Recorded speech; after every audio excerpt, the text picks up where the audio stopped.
Welcome back to my channel, Rooster's What Ifs, and today we're continuing where we left off. What if Naruto was a genius of hard work? If you're enjoying the series, be sure to drop a like so that you can let me know that you're enjoying the series. And without further ado, let's begin.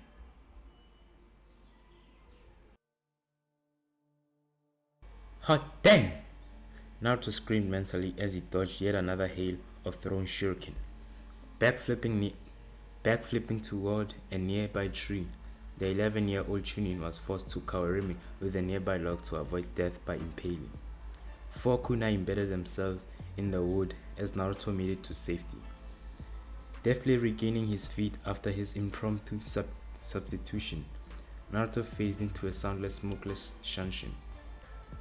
He reappeared, engaging his attacker with a flurry of death taijutsu strikes, all aimed at the nerve cluster specifically targeted to cause pain and numb extremities. Unfortunately for the young blonde, his assailant proved to be just as dexterous as he, as all the debilitating strokes were blocked. Moving quickly to take the advantage in the close-range fight, Naruto felt the cold metal of a kunai slip into his hand in a practiced movement. The assailant dodged a sweeping slash at the throat with almost casual ease, moving quickly to place distance between himself and Naruto. A Suitin Sujiheki quickly sprang up from nowhere to combat Naruto's retaliatory Gyokyu no Jutsu, an impressive feat considering there was no readily available water source nearby. After the clearing, Naruto flipped through a series of hand seals as he cursed his low Katon affinity. It was a situation that irked him constantly and came back to bite him in the most annoying ways. I would have inherited the Uzumaki Suitin nature from mom while living in Fire Country. True to its host nation's name, Konoha was the world's leading village in terms of Katon nature techniques. It was Naruto's luck that he was affiliated to the opposite element of fire. His reverie was broken as a thick mist covered the area, and the blonde scolded himself for getting lost in thought. He smirked slightly, however, as he felt his chakra-laden mist settle itself over the clearing and surround the area. His jutsu had worked perfectly. Using the enhanced mist to seek the chakra signature of his attacker, Naruto moved his position discreetly for minimum acoustic amplification. This was exactly contrary to what most practitioners of the silent killing technique would do. The technique required the user to be able to detect any and all presence within the mist, and acoustic amplification was one of the most popular ways of going about that. Unfortunately for most practitioners, the technique became well documented after Kariguka had used it to deadly effect in the Second Secret Shinobi War, and many had devised ways to combat it. Many Akirinin had been killed after having their eardrums burst due to the loud noises made to deliberately debilitate the would-be silent killer. Recognizing this fatal flaw in the technique that had many uses for a ninja with Naruto's skillset, the child shinobi had worked to devise a way around it. After executing the Kyuryuken no Jutsu, Naruto would then spread chakra from his body in an outward wave. Chakra, as a combination of both physical and spiritual energies, could be and would be absorbed by any organic matter unless otherwise acted upon. The sole exception was the human body, an entity that had so much chakra in it by nature and one that automatically combated foreign substances attempting to enter it. The result was that Naruto could almost immediately perceive any and all humans in range of his wave without the use of acoustic amplification. Ninja especially, as their bodies had so much stored chakra, they were like beacons to his senses. He was still working on a version of the mist that would automatically help him detect chakra signatures and was unknown. Sensing his chakra rebound off of what appeared to be a human shape, Naruto burst into motion, palming two kunai from his holster. Naruto silently charged through the mist before slicing the throat of the attacker with a dual-bladed cross slash. The effect was immediate, and the body of his assailant dropped lifelessly to the ground before crumbling into earth. While normally a cause for concern in a fight, Naruto was exactly the opposite as he let his mist dissipate into nothingness. Why should one be concerned after destroying one's own clone? It was a training technique that Naruto had been using more and more lately.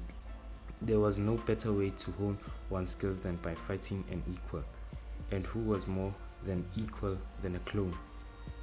While the Sushi Banshin was mostly restricted to favorable terrain, Earth, there was hardly a short supply of the needed material, especially in the training grounds surrounding Konoha. Stopping in numerous places around the slightly larger training ground 9, it had been forcefully expanded due to the collateral damage inflicted by Naruto himself over the years. Naruto had collected his chunin weapons before disappearing in a swirl of leaves. While he could use the technique without the need of smoke, it required an intense level of focus that Naruto didn't feel the need to expend for something as mundane as speedy travel. Reappearing in Konoha proper, Naruto immediately took to the rooftops, knowing all too well the dangers of using sunshine in the streets. He had nearly killed himself running headlong into a merchant's stand shortly after he had learned the technique. They really should mention that in the scroll, he mused thoughtfully. A tinge of leftover embarrassment coloring his cheeks. He had caused quite the scene that day, so much so that the Anbu had to be called to sort out the commotion. Upon reflection, the Anbu were being called to police the village more and more. What with the absence of the former military police force, made exclusively for Uchiha clan shinobi, the military police force had been a casualty of the Uchiha massacre, as well as the entire clan save one. Naruto merely hoped that Sasuke would prove to be an asset to the village like he himself was. Konoha was always in need of new blood and talent, and Sasuke Uchiha was said to be promising, at least according to Mizuki, who had ended up as one of the boys' academy instructors. Although maybe not exceptional, Naruto mused. The boy was 1 year younger than Naruto himself was, and was still in training in the Konoha Ninja Academy. Naruto had already graduated by that age, having been a member of the Konoha Ninja Corps for over a year. Naruto had time to see how truly exceptional he was, at least for his age. But some people matured and gained strength differently and at different paces. The fact was more apparent to Naruto now more than ever. Ever since graduating from the reserve programs, Naruto's large leaps of strength and powers had regressed to baby steps. It was endlessly frustrating to the now 11-year-old chunin. He had goals that he needed to accomplish, and he couldn't do that while he was taking baby steps towards prowess and skill. Maybe I'm just getting stronger in different directions, the flaxen-haired boy reflected, while his learning of ninjutsu had tapered off recently, mostly due to his limited chakra reserve. Strong for his age he may have been, but he was still only 11. There were many different and diverse sectors of the shinobi skills, and Naruto was nothing if not curious and thirsty for more knowledge that might help him. The very thirst of knowledge is what led him to where he was now. Konoha's Grand Archive, 3 stories tall and with its girth taking up an entire street block. The Grand Archive was the second largest building in Konoha proper, second to only the administrative building which served as the general shinobi headquarters and housed the Hokage. The archive was a perfect circle and had a large engraving of the leaf symbol on the side facing outward toward the walls. Naruto shook his head fondly. He would never tire of seeing the grand building, and that was saying something as he spent much of his free time pursuing the thousands of scrolls it housed. Even more so now, as he had no other way to occupy his time in between the various C-rank missions he ran with makeshift squad and training. Flashing his shinobi ID card to the 2 chunin guards stationed outside. The card was very simple and issued to all shinobi of Konoha. It held his name, date of birth, shinobi ID number and rank. The latter was the most important as it gave him the clearance to his level.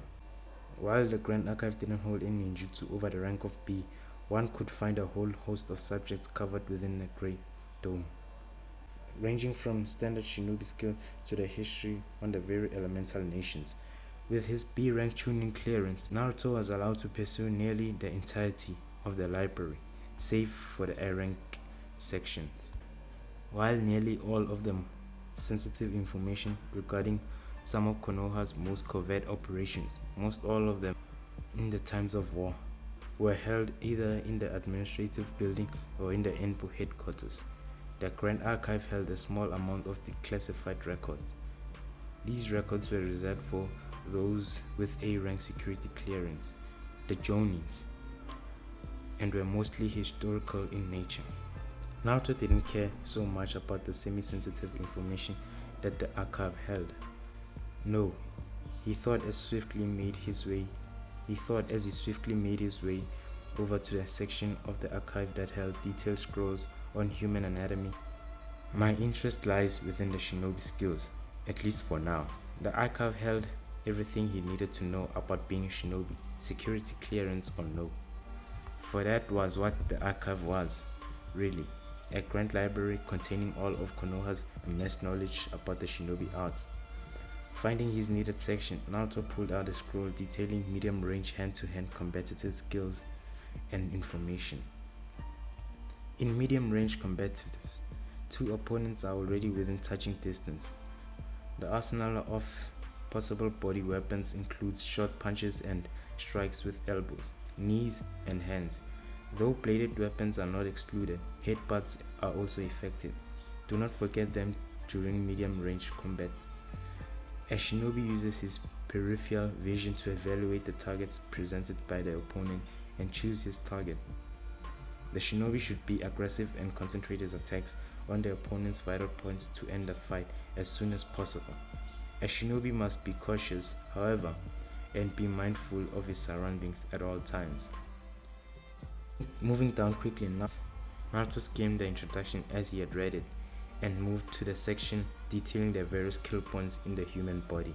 He knew the 8 vital spots: the heart, lungs, liver, jugular vein, subclavicle vein, the brain, the kidneys, and the spine. They were basically facts that were necessary to know in a reserve academy. While the regular academy trained boys and girls to be genin, beginners in the field of the shinobi world. The reserves trained genin to be chunin level shinobi, to be killers. The difference was a significant one. He was more interested in the points that could be used to directly incapacitate an assailant, whether through the use of weapons or otherwise. It was an essential skill that all the most heavily trained, heavy combat-oriented Enbu had. Given that Naruto strived to be the squad captain in the elite shinobi corps, even if only to one day secure the coveted rank of Jonin, it was a skill that he thought necessary to have. When he submitted his application to join the most elite shinobi unit in the Fire Country, he intended to be well ahead of the curve. His musings and dreams of the future Enbu success were abruptly cut short as he felt a soft hand ruffle his blonde hair, none too gently. "Well, hello there, Naruto-kun," a familiar voice spoke in a sing-song voice. "Oh, get off me, Maya, will you?" Despite his less than favorable response, a grin could easily be seen on the face of the 11-year-old. "I'm trying to study here, you know." "Ah, but that makes you no fun, Naruto-kun," girl now identified as Maya said in a sing-song-like voice as she plopped down in a chair across from Naruto. "All you do is study, study, study. Honestly, you need to make time for other things." The voice took a more serious, solemn note as the girl lectured. His head now free of the momentary turmoil, Naruto raised his eye to meet those of Maya's, and he couldn't stop a small blush from forming as he observed the older girl's form. With her auburn hair tied in I don't know how to pronounce this, but with her auburn hair tied into a full, elegant knot at the top of her head, and 2 long stripes falling into her face, Koumi Maya looked the perfect picture teenage librarian. The effect was only accentuated by the flowing, sun-colored dress she wore, form-fitting and skillfully crafted. The dress hugged the teen's near-perfect figure so as to leave little to the imagination. In moments of reflection, Naruto would readily admit to having a crush on the 16-year-old girl. He was an orphan with unknown heritage, unwanted, unspoken to by the most village, and for the most part unacknowledged for his skill. Maya had been his first real friend, not to mention the first female to ever talk to him outside shinobi training. The fact that she was undeniably beautiful only helped the matter along. Nah, you know that's not all I do, Maya, Naruto replied with a pout that Maya found adorable on the boyish face. I eat, sleep, train. He finished rather lamely, realizing that he indeed spent the most majority of his time training in one way or another, whether it be the archive, on a mission, or on a training ground. Naruto's life almost constantly revolved around his shinobi career. Maya raised a well manicured eyebrow in question before sighing quietly. Naruto immediately felt bad. He hated to see her unhappy, especially with him. That's what I mean, Naruto-kan. You need to make time for other things besides being a shinobi. She raised her hand to stall his protest. I know all about your dreams. You've told me before, kiddo. Here, that's just respectful, kiddo. Here, she favored the young chunin with a small smile to which he smiled sheepishly and rubbed the back of his neck. He had told Maya of his life goals on more than one occasion, and with great relish. The smile faded as quickly as the auburn-haired beauty returned to her lecture. Being a shinobi shouldn't be the only thing you care about, goals or no goals. I was the same way once, Before, well, you know. Indeed, Naruto did know. Maya had been a kunoichi until 2 years ago, a very talented one at that. She had made Genin at 11 and had remained so for 3 years. Her mission record was sterling, containing 47 and completed D ranked missions and 24 C ranked. She was on the fast track to becoming a successful kunoichi and would have been if not for the debacle in her final chunin exam. Her sensei, one Rokosho Aoi, had nominated her team for the chunin exams once before in Konoha, and they had failed the secondary part of the exams. While Ao wasn't a man generally known for his prudence or intelligence, he had held the team for 2 solid years of training and missions before nominating them for another chunin exam. This time in Sunagakure, no Sato, the village of sand. The team had made it all the way to the finals, a 3-on-3 team battle between squads. When Maya ended up squaring off with the Konoichi from Kumo, they had ended up as the final members of their respective cells. Both other members had been previously eliminated. One Konoha nin dead and fought each other for the promotion to chunin. Maya had been soundly outmatched by her older opponent and had been caught in the chakra conductive net that was a favorite of rating users. The Kumo Kunoichi had channeled her rating chakra through the net and managed to fry all of Maya. The Kumo Kunoichi had channeled her rating chakra through the net and managed to fry all of Maya's nerve endings almost beyond repair. It was only thanks to the timely intervention of one of Suna's medics, an elderly woman named Chio, which had allowed Maya to regain some semblance of her former motor skills. The medic had managed to ensure that she would be able to lead a relatively normal civilian life, though Maya never had the option of being a ninja again. It was a sad fact of the shinobi life. Shinobi and kunoichi alike were often injured severely or cut down before their time.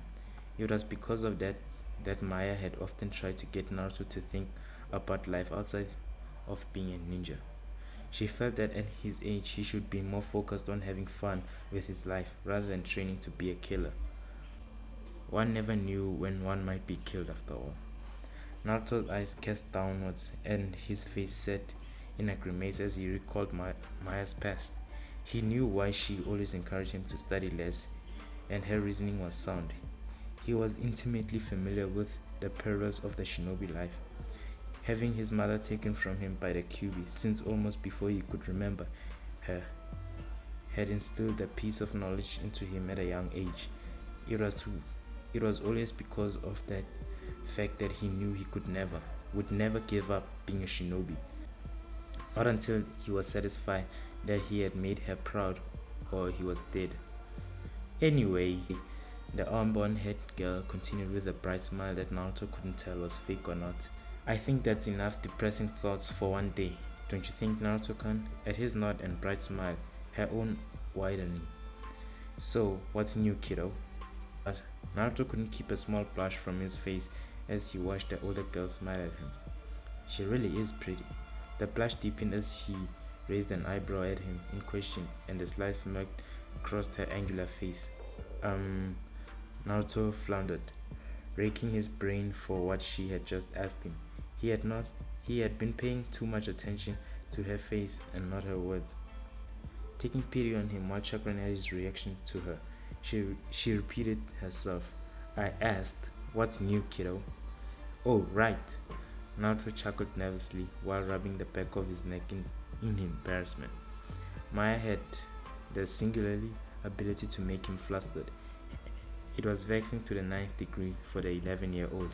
He didn't quail under the harshness of glares from bandits, allied jonin, or academy teachers, yet a 16-year-old girl could fluster him no matter what. Naruto blamed his emerging hormones. Oh, nothing much. I'm meeting with my new team today. A well-manicured raised eyebrow met his response. Really? I thought you had a team already. Naruto shook his head in the negative. I did, but it was just a rotational squad. We only did a few C ranks and patrol runs around the border. This one should be a more permanent squad. Guys, sorry if you are hearing that background noises.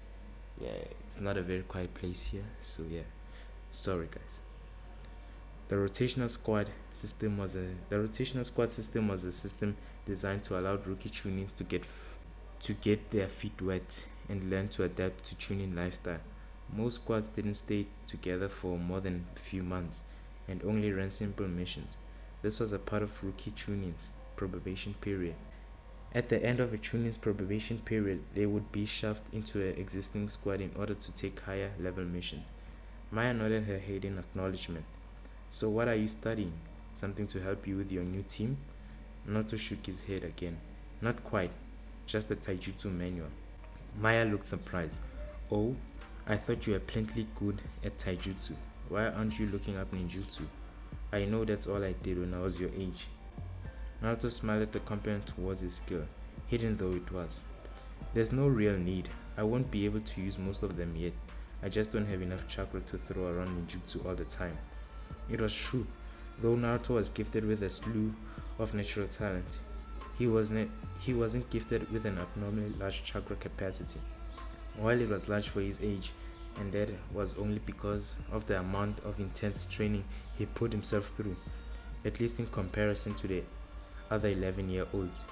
It was still too small for him to throw around jutsu like party favors. It led to his exploration of other areas of a ninja life, mostly genjutsu and taijutsu, and he hoped would help him develop into a well-rounded ninja, rather than the ninjutsu-oriented shinobi that were the norm. Sneaking a peek at the scroll that Naruto had immersed in, Maya grimaced when she caught sight of the title, Mid-Range Combatatives. Her grimace was warranted.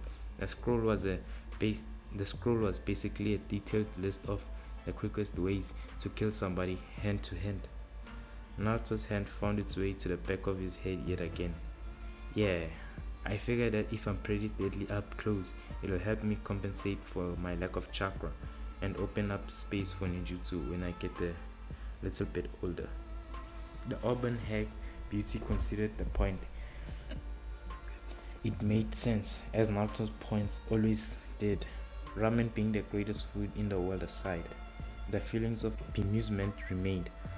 However, it was simply too surreal to see an 11-year-old both reading and passionately expounding on the various merits of being able to kill a man 16 different ways from within 5 feet. It didn't curb her interest, however. Yeah, I guess it makes sense. An eyebrow was raised as she thought of something. You can't really practice this stuff on your own, can you? It was true. While taijutsu katas could be practiced solo for hours on end, true proficiency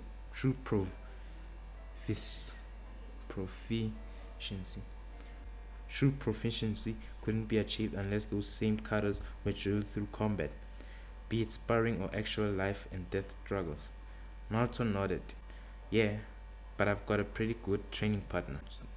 That, and I get some free practice when I get to round up bandits on some of my missions. Oh, who do you practice with?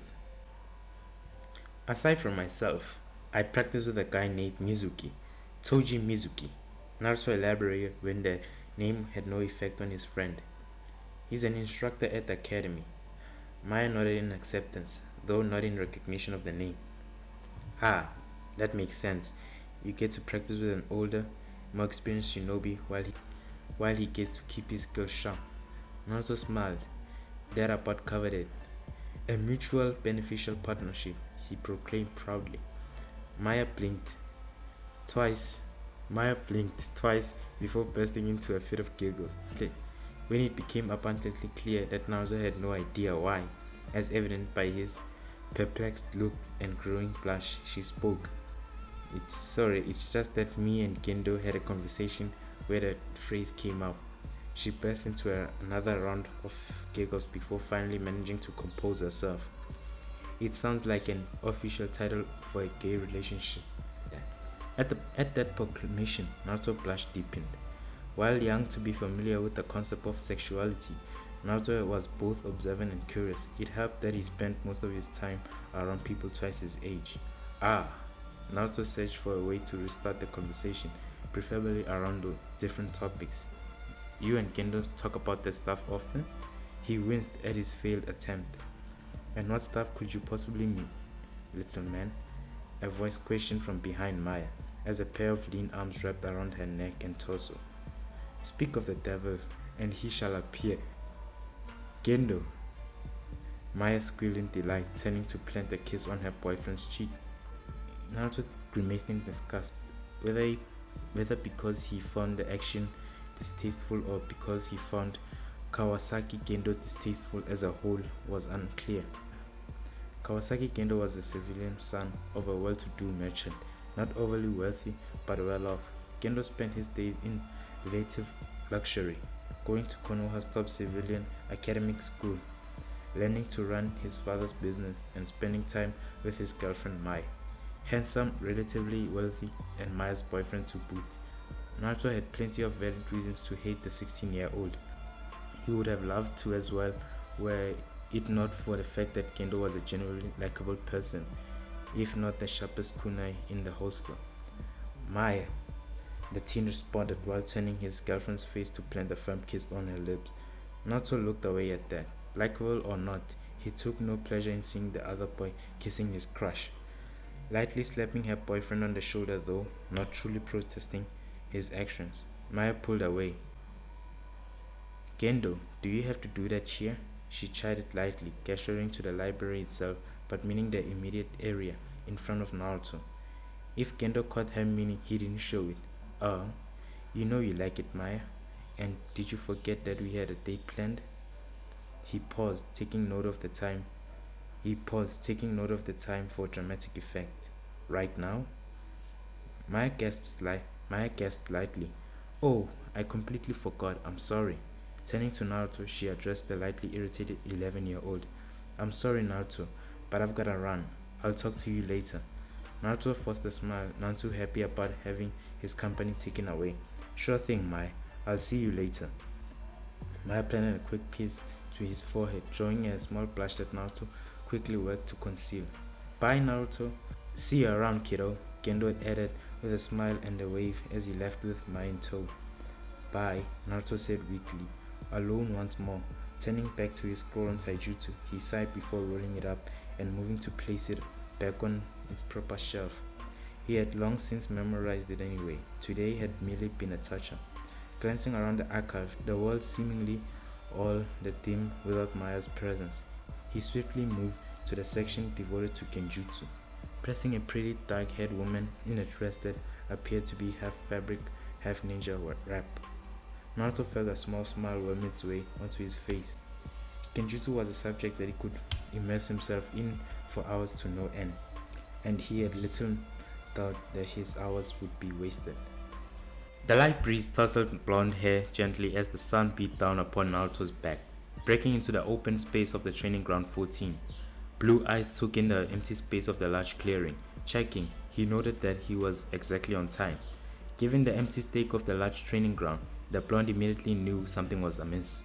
His danger senses flaring, Naruto was already in motion before his sensitive ears caught the telltale whistling of a Fuma shuriken tearing through the air toward his position. Acting on instinct, adrenaline already coursing through his body, Naruto let his laws of physics go to work as he caught the center of the bladed weapon with his outstretched hand. Allowing the momentum of the Fuma shuriken to work with, Naruto let his body be turned around before releasing the shuriken with the force of his own throne, augmenting its initial velocity.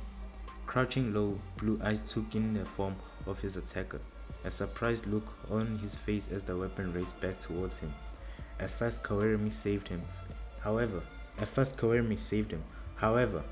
as the giant shuriken tore into the log that replaced him, indenting itself nearly halfway. The residual chakra from the substitution alerted Naruto to the man's position as he pumped chakra to his legs for ascension, focusing hard not to use any smoke or emitted sound. Reappearing in front of his adversary, Naruto had no time to react as a kunai slashed through his neck. The man, dressed in a standard chunin garb complete with a flak vest and a hitae, stared in shock as the body of the 11-year-old disappeared in a haze. Genjutsu, the shinobi thought with a grimace as his ears picked up the sound of a single footstep, much too close to his location for his liking. To the chunin's credit, he managed to bring up his kunai to Naruto's neck as he felt the cold edge of a knife touch his jugular vein. Stalemate, Naruto said calmly, feeling the kunai of his attacker press into his neck. The chunin, who Naruto could now see, had a large scar across his left cheek. He smiled slightly. Not quite, he said, as two figures both dressed in flak vests and with their hitaes acting as bandana dropped to the branch behind the threatened chunin. Outnumbered 3-1, Naruto slowly withdrew his kunai from his attacker's neck, though he didn't replace it in his punch, unknowingly earning a few points with the three shinobi as he kept it loosely in his right hand. The man opposite him withdrew his own blade, serving Naruto with a visible curiosity before he stowed the knife. The man, seemingly done with his observation, nodded slightly and cocked his head towards the clearing that made up the majority of the training ground, 14, as if that were the signal they were waiting for. The two men behind Naruto's attacker vanished in puffs of smoke and swirls of leaves. The two remained for a moment before using their own sanctions to reappear in the clearing. Facing the three chunin, Naruto felt himself relax, slightly knowing that whatever test had been designed for him was over, at least for the moment. He had expected something of the sort. To be honest, his age having made his hopefully future teammates wary of his skills, it was to be expected. He was only 11 after all, though it was certainly annoying having to prove himself. He just hoped that he had passed the test with flying colors. He had never failed a test, save for the bell test, and he didn't wish to start now. Not gonna lie, the Scar Chunin began, capturing Naruto's attention immediately. When Central Command said that we were getting an 11-year-old shifted in, I was skeptical. I see the reports about you weren't exaggerated, Uzumaki Naruto. In spite of the professional tone they were spoken in, Naruto could detect the faint note of respect in the man's voice, and it brought a smile to his face. Glad I didn't disappoint, though you've got me at a disadvantage, Chunin said. The man nodded with a small smile. Namiyashi Raido at your service. Yeah, I think it's Namiyashi Raido at your service. The man to his left, who carried an Anbu grade ninjakin on his back, went next. Keiko Hayate. A pleasure, Uzumaki said. He said softly. Shiranyu Genma. The last man grunted as he leaned against the tree lazily. Naruto noticed that, and he was chewing on a large toothpick. As the sun glinted off it, he realized it was a Senbon needle. Uzumaki Naruto. But you guys already knew that. Raido nodded. Naruto noted that he appeared to be the one in command of the squad, at least if the meeting was any indication. For the most part, though your file only included your mission history and academic grades. You want an introduction then? At the nods of both Raido and Hayate, Genma didn't look to care much either way. He continued, "The name's Naruto. I like ramen, training, and hanging out with a few of my friends, I guess." Images of Maya and Mizuki came to mind.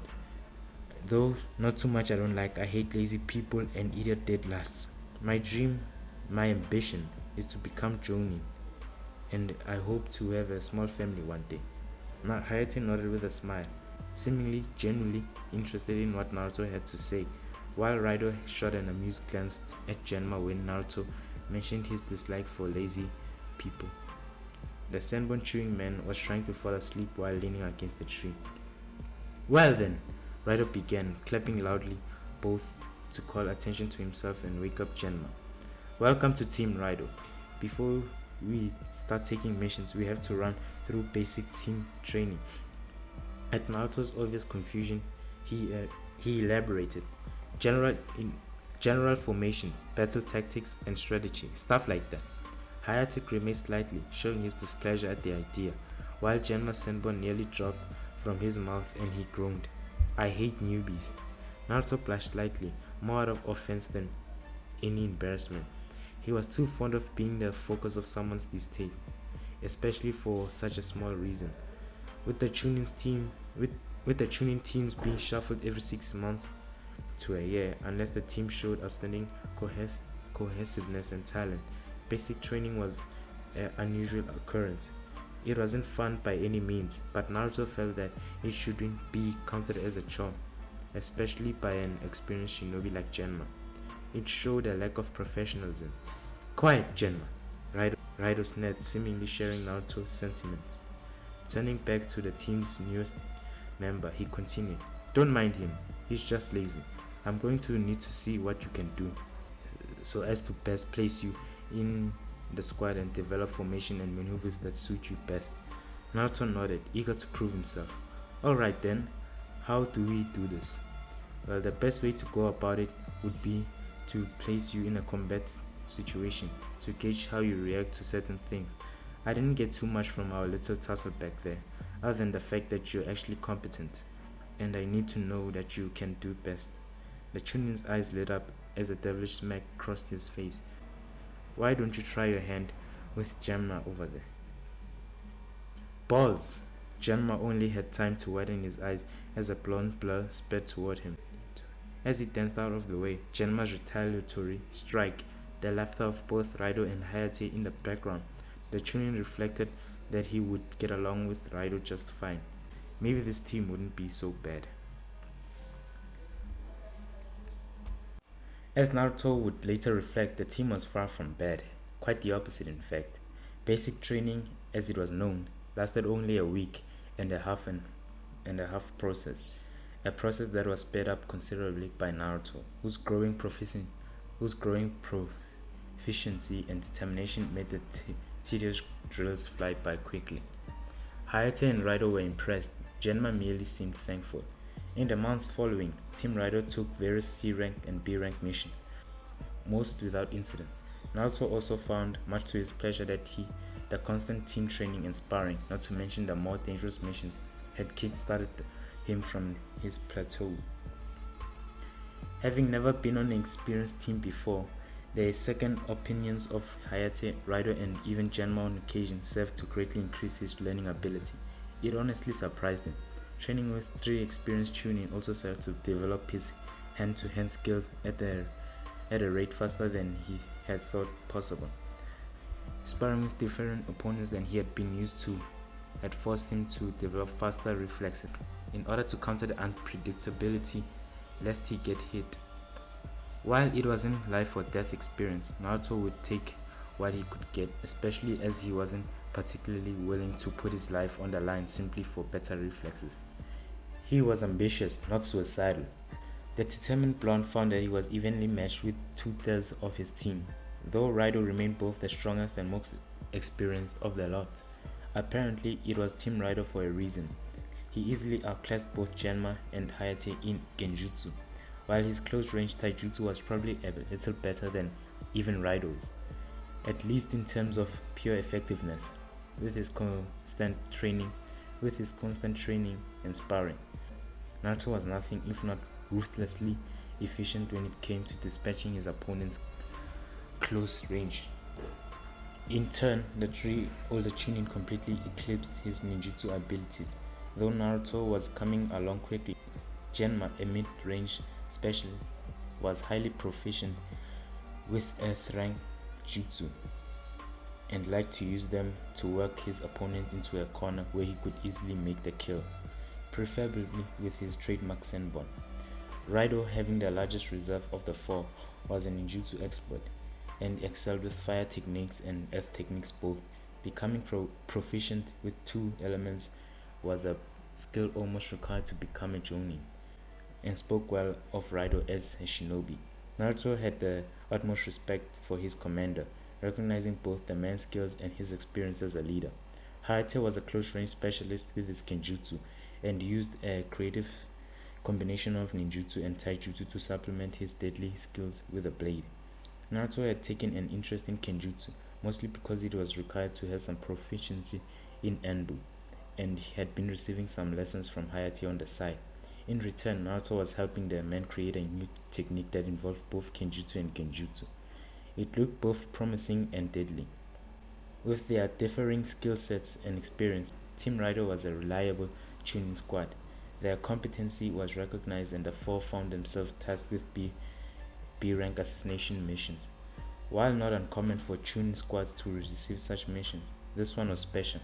It tasked Team Raido with the destruction of a compound of bandits situated in the heart of River Country, the country that acted as a buffer zone between Fire Country and Wind Country.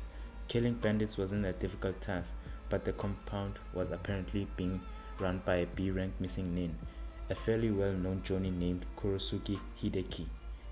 The man hailed from Kumo and had defected after a failed mission during the height of the Third Great Shinobi War. Their task was to kill him, whatever underlings he may have had, and destroy his compound that had been terrorizing the plains of River Country. It was simple in theory, perfectly plausible on paper, and certainly doable in execution. A straightforward B-ranked assassination mission as decreed by the Konoha Mission Office.